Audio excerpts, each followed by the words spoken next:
I was recently chatting with Marco Bianchini of one of the Italian groups there, and the Italians have always had a very active UFO research community. They do great.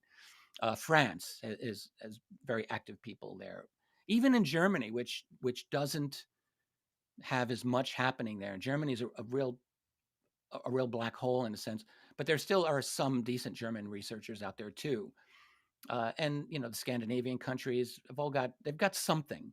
So it's not like this is absent, but I think they're facing a little bit more of an uphill battle in terms of getting the message out to the public. I think that's You're true. talking about in terms of civilian groups that are looking at the UFO Yeah. situation, but in terms of the military intelligence apparatus, it would fall under NATO, I imagine. Yeah, and I mean, in that regard, look, the EU is in a bad way. NATO is in a terrible way.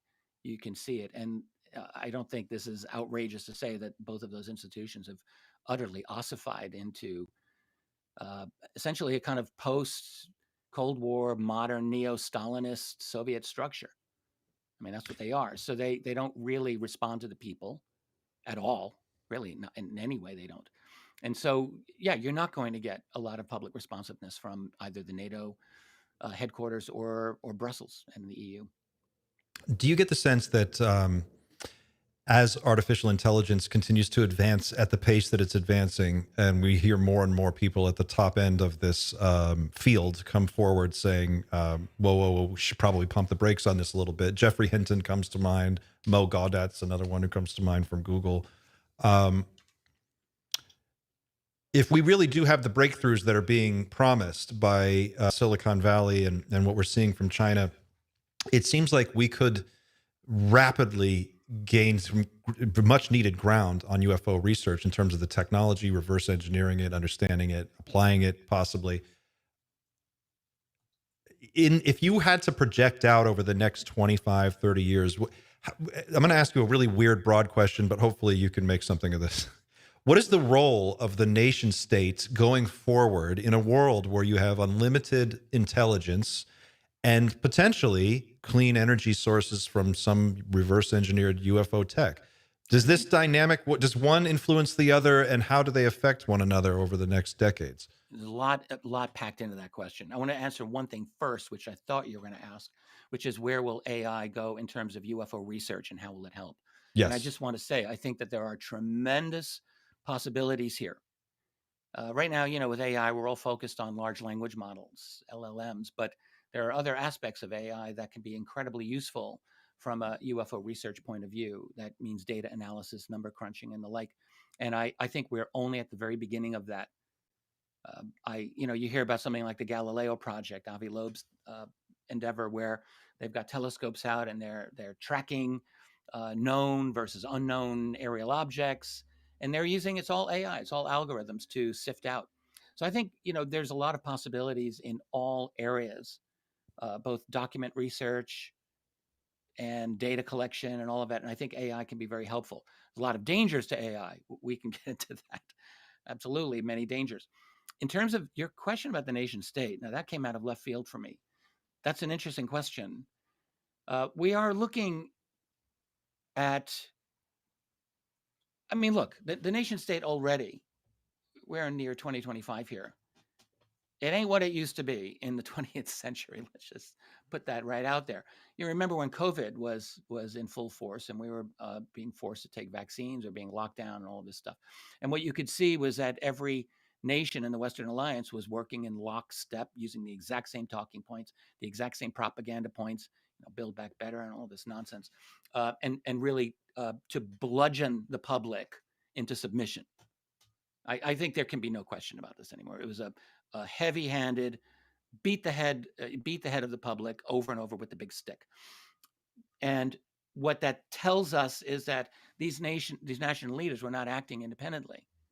They're part of a collective, probably World Economic Forum, maybe the Bilderberg people. And that is the reality. So the nation state has been in a bad way for a long time. You mentioned it yourself. Global financial institutions have vastly more power than most nation states. Okay, there's a few outliers, US, China, Russia. But most nations are not big enough, maybe India now, but most of them are not big enough to really withstand the power of most multinational corporations or financial institutions that want to, break into your country and siphon all your mineral wealth out or whatever. They can't resist. The African nations, they've struggled with this for generations, for example. Well, we're So seeing the it in Ukraine with minerals in Ukraine. There's a big battle over who's going to get their hands on that, Yeah, right? well, And yeah, it's funny. Trump brings up the expression, "You have no cards." Well, it's true Zelensky has no cards, but neither does Trump. The Russians have the cards there. The mineral wealth that they're talking about in Ukraine is 90% of it is under Russian feet right now, the mm, Russian army. They're not going to get that. That's not happening. If Trump really wants to make a deal about the minerals, he'll probably just deal directly with Putin. The Russians have 20 times the amount of mineral wealth anyway that the Ukrainians have, so why wouldn't he? Uh, but it's all like the nation state is on an absolute long-term decline. I don't think there's any way around this. Um, we're seeing a kind of reaction against globalization happening now. Whether you like or don't like Trump, that's what this election really signified, kind of an anti-globalist movement. And you see it in other parts of the world. And it's not difficult to see that Russia, again, like them or not, are not on board with the path of Western globalization, and maybe not the Chinese either. But but in the long run, my belief is that we're going to move toward a kind of centralized global system. I mean, you're either looking at Huxley or Orwell. Huxley saw the whole thing as one global state. Okay, Orwell saw it as like three. right. Pick your pick. Pick your poison. I don't know how it will break down. Right now, it looks like we're moving toward Orwell, but Huxley may win in the long run if you give it another 50 years, 100 years. And I say this because we're looking at an ever greater digital integration of the world. This is inevitable. This is not a political thing. This is not like Trump's doing this or Biden did that. It's irrelevant. We're moving toward a world that is becoming inexorably more digitally controlled and therefore centralized. Almost, it's almost like they almost can't even help themselves. It's like, look, you and I are talking like across many miles with great digital connection. We figured out the echo that I was getting. So like, it's kind of amazing. It's like magical. To make that happen, though, requires a very integrated global digital structure that's going to require rules that are systematic for everyone.